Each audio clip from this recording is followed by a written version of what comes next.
Hello everyone. On this episode we read Fuck Yeah Video Games by Daniel Hardcastle. Now Daniel is a YouTuber, he goes by Official Nerd Cubed, and the book he wrote is pretty good. At least I came to that conclusion after a few chapters when I got myself in the right mindset for reading it. When I first started this, I thought it was going to be a different book for some reason or another. And it took me a little while to really get into it and sort of appreciate a lot of the humor that he was throwing in. Now, what Daniel does is he uses video games to sort of tell stories about his life. And it's really well done here, for the most part. There are a few spots where I didn't really understand why the chapter was there, and yeah, it was just kind of a weird thing for me. It didn't totally take away from the book because I did learn a lot about Daniel, and I could kind of relate a lot of what he went through with some of the experiences I had playing video games. Now, there are 4 parts of this book that I don't think need to be in there at all, and those are the chapters that go over like the console history for Atari, Sega, Nintendo, and Sony. They just feel totally out of place in the book. It's just very weird that they're in there. He does make one kind of funny thing where he says he's not going to go over Microsoft's history for home consoles or for hardware, which I thought was kind of appropriate. I mean, they only really had 3 consoles, so if you wanted to go over them, it would be a little bit harder.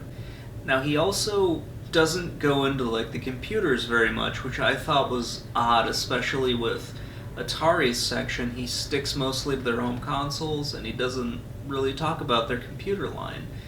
The reason I think this was a little odd is because he's a UK YouTuber, and usually you get a lot more console history from people in the UK than you do from here in the US, just simply because computers were a bigger thing, especially over there. And over here, it wasn't quite the same early on, especially in the Atari years. Now, most of the chapters, with the exception of the 4 that I just mentioned, cover a video game and also a story about Daniel's life. And for the most part, the video game's kind of a secondary thing. It's just sort of used as a way to bring in the story or sort of build the story around in some way. It works most of the time. There are a few when I was like, why is this really here?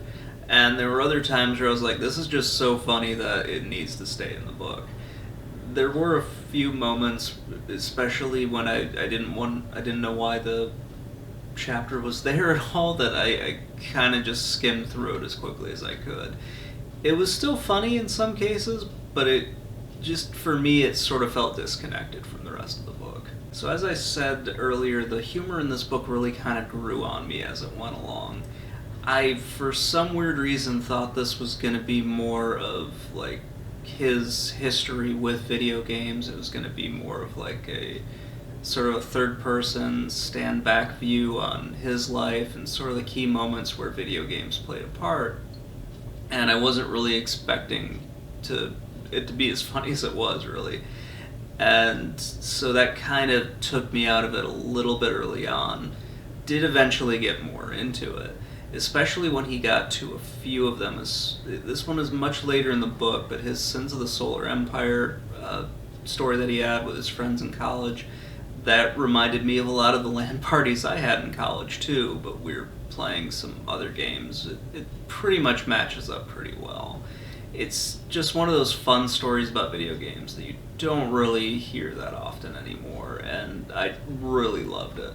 So this book moves along really fast, especially if you just sit down and keep reading it. I didn't have a chance to just sit down and do that, but it's really, really good, and I could see somebody just knocking this thing out in a couple of days. I really did enjoy this. I can't stress that enough. Once you get to the end of the book, there is another thing that he adds in. He throws in his top 101 video games. And it's a subjective list. It's his list, so I'm not going to bash it too much. Mine would look probably a little bit different from his.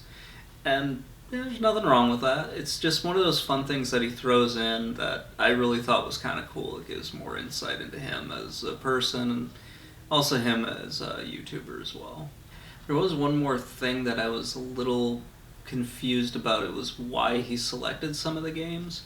And that is answered in one review where he absolutely hated the game. And it's the only one that I think is really a review. It's really, really funny to hear him go through a game that he very obviously hated playing. It's just absolutely amazing to hear it. And he goes through this game and he mentions that it was a Patreon selection, so that kind of answered a few of my questions as to where some of these games came from, because they didn't seem to fit in with really the story, or he just sort of had them as the title of the chapter and very briefly mentions the game, and it's sort of like it's there, but it's not the focus of the chapter. And I would say that's one thing that I really liked. Most of these games are not the focus of the chapter, but they do tie into his story in some way. So basically, I thought this book was really funny. I did have a lot of fun with it once I got out of the weird mindset I was in when I first jumped into this book and realized that this book is more just, it's him, but it's also his sense of humor, his personality, and a lot of the stories that kind of made him who he was. I really did enjoy that, and I'm glad that Daniel wrote this book, and I'm even more glad that I had a chance to read it. Anyway, guys, that's going to wrap it up for this episode. It might be a little bit shorter than normal. I'm sure some of you might actually appreciate that. But anyway, I will talk to you guys next time, and have a great day.